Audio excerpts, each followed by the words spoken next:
इंसाफ दो, इंसाफ दो, इंसाफ दो। नहीं चलेगा, नहीं चलेगा, नहीं चलेगा। नीट पेपर लीक मामले में लगातार जो है वो सीबीआई का एक्शन जारी है और इस मामले में अब तक 10 से ज्यादा गिरफ्तारियां हो चुकी हैं। राज्यसभा की जो स्थायी समिति है उसने नीट के जो चेयरपर्सन हैं उन्हें और शिक्षा मंत्रालय के जो अधिकारी हैं उन्हें भी जो है 21 मई को तलब किया है। कुलदीप सिंह राघव हमारे साथ मौजूद हैं। कुलदीप, फिलहाल इस पूरे मामले को आप किस तरह से देख रहे हैं? क्या कुछ अपडेट आपके पास है? देखिए, नीट परीक्षा पेपर लीक हुई, उसके बाद ये जो पूरा प्रकरण चला है, ये देश की वर्तमान स्थिति में एक बड़ा फेलुअर है सिस्टम का, बड़ा एजुकेशन सेक्टर का, एजुकेशन के क्षेत्र का एक बड़ा फेलुअर है। क्योंकि इस पूरे मामले में कार्रवाई चाहे कुछ भी हो रही हो, सीबीआई चाहे कोई भी कार्रवाई कर रही हो, पेपर दोबारा हो जाएगा, वो कोई बहुत बड़ा विषय नहीं है। लेकिन मेंटल ट्रॉमा से छात्र जिस मेंटल ट्रॉमा से गुजर रहे हैं, पेरेंट्स पे जो दबाव है अपने बच्चों को समझाने का, बुझाने का, दोबारा तैयारी में लगाने का, ये एक बड़ा विषय इस समय देश के सामने बना हुआ है। अच्छा, कल जो है हाई लेवल मीटिंग हुई थी, शिक्षा मंत्री धर्मेंद्र प्रधान ने बुलाई थी अधिकारियों की और ये सुनिश्चित करने की कोशिश की थी कि अब जो एग्जाम होने जा रहा है 21 जून को, उसमें किसी तरह की गड़बड़ी नहीं होनी चाहिए। देखिए, हम लोग लगातार इस पूरे मामले पर नज़र बनाए हुए हैं।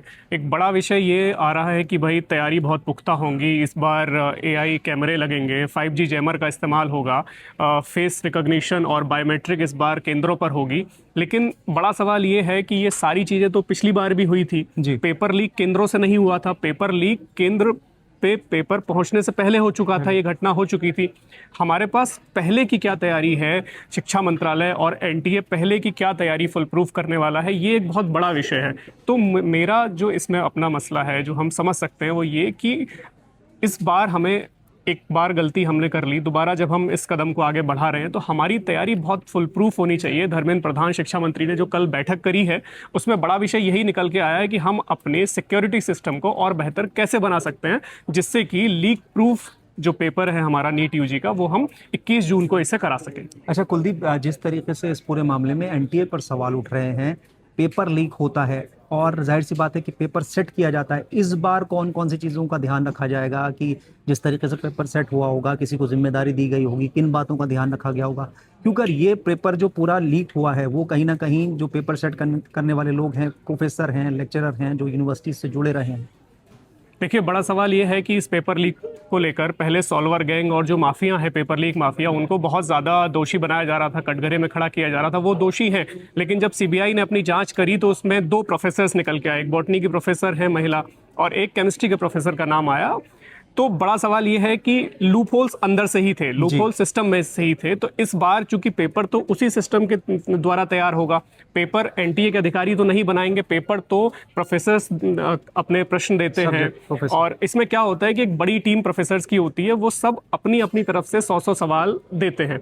उन 100 सवालों में से जो कंपाइल होकर मान लिया 5 एक विषय के 500 सवाल आए, तो उन 500 सवालों में से 45 सवाल इस पेपर में एक विषय के आने हैं। हाँ, बड़ा अपडेट यही था कुलदीप कि जो केमिस्ट्री का पेपर था, गेस्ट पेपर था, वो हूबहू कहा जा रहा है कि 100% सवाल पेपर में आए थे। इसमें जो सवाल थे, लगभग 130 सवाल उस गेस्ट पेपर से मिलते थे, जिसमें 45 सवाल जो केमिस्ट्री के थे वो हूबहू आ गए। केमिस्ट्री की जो एक लीक बन रही है, जो पूरा अगर हम चीज़ों को जोड़ के देखें तो एक बड़ी बात यह है कि जो प्रोफेसर थे जिनका लातूर और नासिक से संबंध है, पीवी कुलकर्णी, वो केमिस्ट्री के उनका मूल विषय केमिस्ट्री था।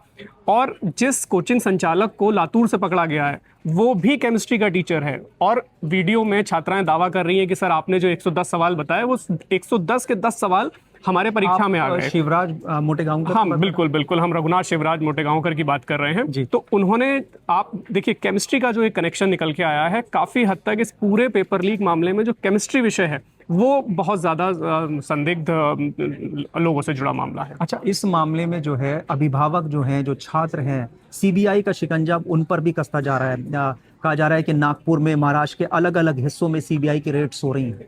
देखिए, इसमें हम बिल्कुल ये नहीं कह सकते कि छात्र दोषी नहीं है, बहुत सारे अभिभावक नहीं है।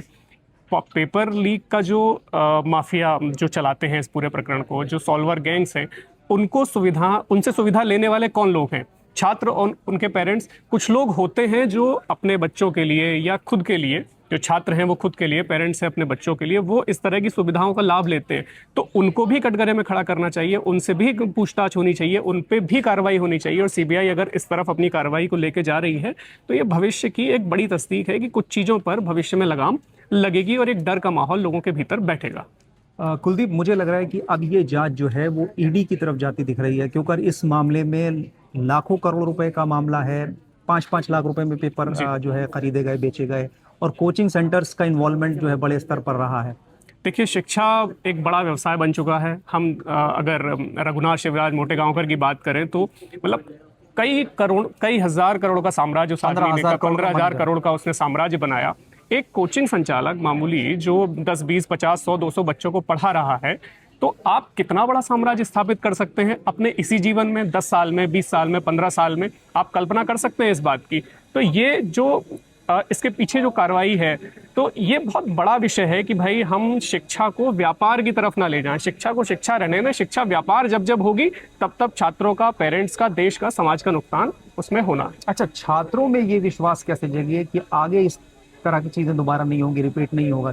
देखिए, सरकार के सामने और एनटीए के सामने इस वक्त बड़ी चुनौती है कि वो छात्रों का विश्वास जीते, पेरेंट्स का विश्वास जीते, क्योंकि लगातार ये घटनाएं हैं। 2024 में परीक्षा लीक होती है, 2025 में जो यूजीसी नेट है उस पर सवाल उठते हैं, उसके बाद सीयूईटी यूजी परीक्षा पे सवाल उठता है, और अब फाइनली एक बार फिर नीट यूजी परीक्षा लीक होती है और उसको रद्द कर दिया जाता है। लगातार और भी मामले सीबीएसई वगैरह के चल रहे हैं। तो एजुकेशन सिस्टम इस समय बड़े झोल में है।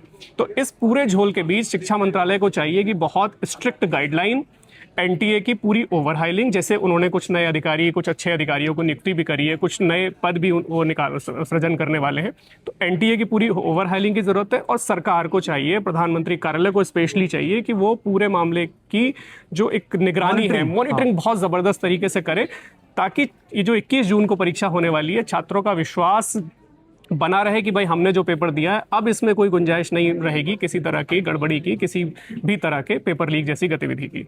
ठीक है कुलदीप, 21 जून को जो है वो री एग्जाम होगा नीट का, और इससे जुड़ा जो भी अपडेट होगा वो लगातार हम आपको दे रहे हैं। फिलहाल आज के लिए इतना ही। देश दुनिया की तमाम खबरों के लिए आप देखते रहिए टाइम्स ऑफ भारत। धन्यवाद। खबरों की रणभूमि में यहाँ शोर नहीं, सोच लड़ती है, जहां शब्द नहीं, फैक्ट्स वार करते हैं, और हर सवाल खोलता है सच की नई परत।